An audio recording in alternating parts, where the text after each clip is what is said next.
Hi, my name is Tatum Garvin, and the insect I will be defending is the Hypera postica, or the alfalfa weevil. Hi, my name is Victoria Mancuso, and the insect I will be defending is the Diphtheria noxia, or the Russian weed aphid. So the topic of our debate is which would cause the greatest infestation or losses, the alfalfa weevil or the Russian wheat aphid. So, newly hatched alfalfa weevil larvae are small and yellowish green with black heads. As they get older, they maintain their black heads but become greener in body color. Larvae have a distinct white line down the center of their backs and thinner white lines along each side. Adult weevils are about a 1/4 inch long and light brown with a broad, darker stripe extending down their back. Being weevils, they have a narrow beak extending in front of their heads. Their chewing mouthparts are on the tip of this beak. Adults lay eggs in alfalfa stems in the spring, then the larvae hatch and feed on leaves for the completion of their development phase, which is about 3 weeks. Larvae and adults feed on alfalfa foliage, but larvae cause the most damage. Their feeding reduces yield, quality, and stand health. Most weevil damage occurs in the first cutting of the alfalfa, since most weevil larvae are out of the fields by mid-June, but the damage done on the first cutting can negatively impact the second cutting.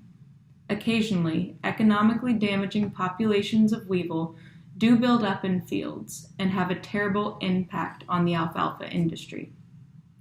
Likely to have evolved in Asia, the weevil has few natural enemies native to the United States, which leads to populations growing out of control. The Russian wheat aphid is a small, translucent green insect with an extended, spinal-shaped body covered in wax.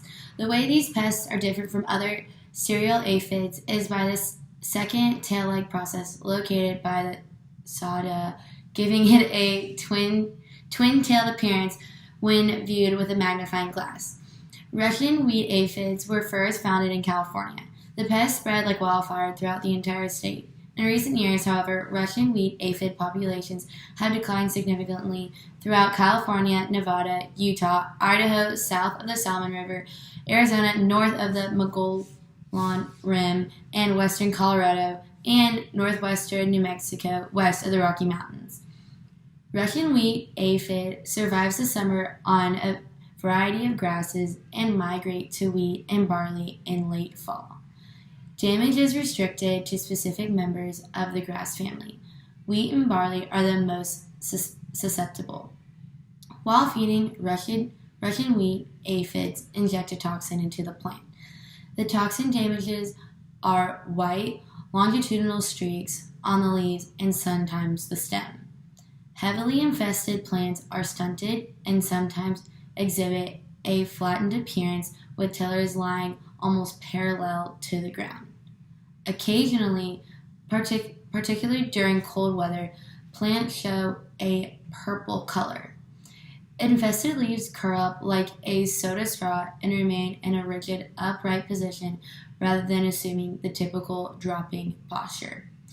The tightly curled, upright leaves resemble onion leaves.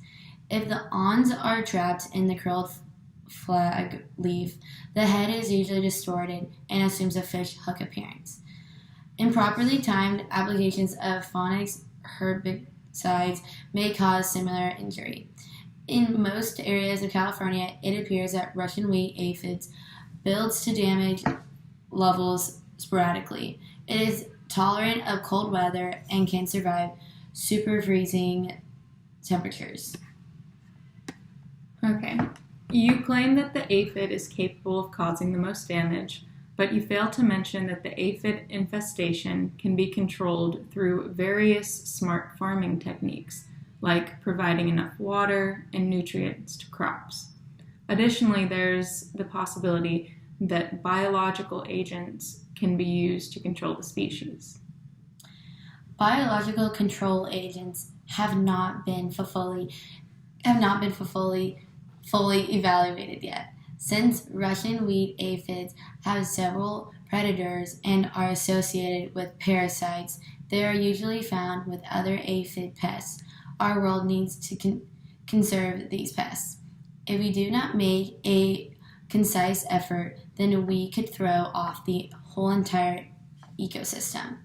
These natural enemies help in controlling other cereal aphids and may even reduce the population of Russian wheat aphids. While you claim that the alfalfa weevil is the most dangerous because there are no native enemies in the United States, but species of parasitic wasps have been introduced from abroad control the weevil population. They do this by feeding on the larvae, which are the most dangerous to the plants. By introducing this species, there is an effective control method that can stop the alfalfa weevil by damaging crops.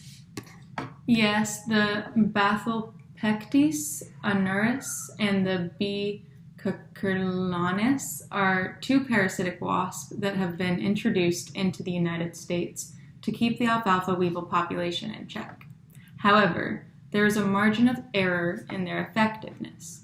Since the wasps are obviously not domesticated, there is no control over which species of larvae they will lay their eggs in, therefore little assurance on their effectiveness. Additionally, weevil larvae are able in many cases to kill the wasp's eggs through a process known as encapsulation. Even though biological control agents haven't been tested as an effective method for responding to the aphid infestations, there are also options available to farmers that include chemical agents. The Department of Agriculture can provide permits for farmers to use various pesticides to manage the aphids.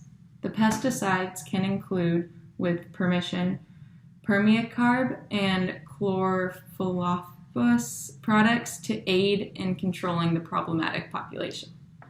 These chemical agents would have an economic threshold when farmers need to spray.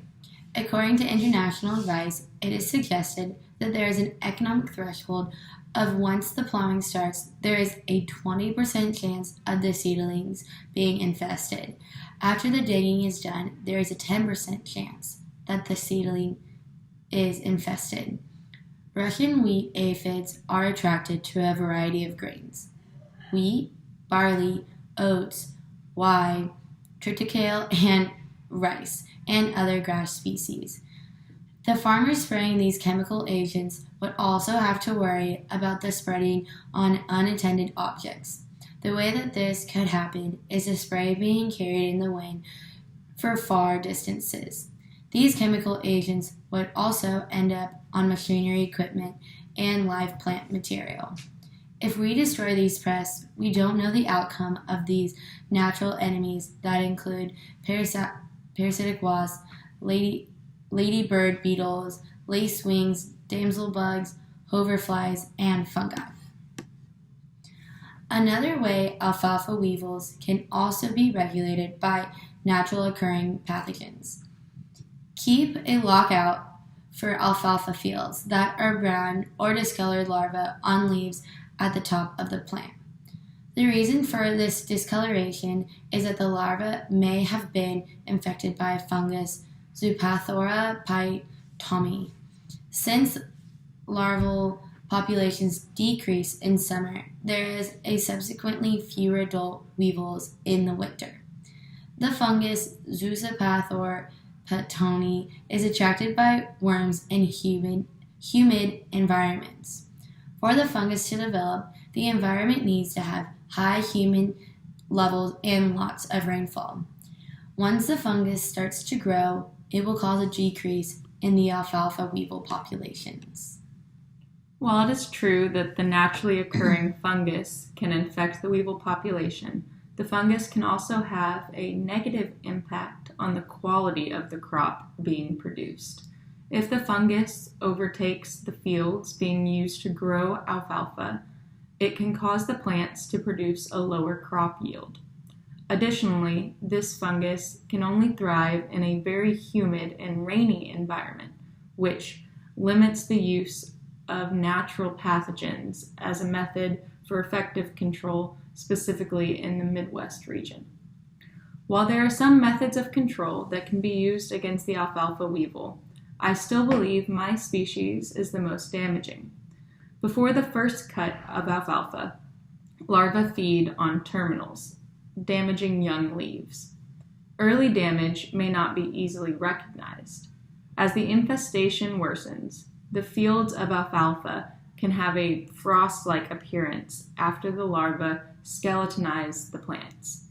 This damage can yield losses of 30 to 40%, which has a devastating economic effect. It is important to continue studying and researching ways to control the alfalfa weevil. We've seen the high impact the species can have on the agricultural industry and should invest time, effort, and money in better controlling methods used to protect crops. So, a summary of the Russian wheat aphid is that it's a small translucent green insect with an extended spindle-shaped body covered in wax.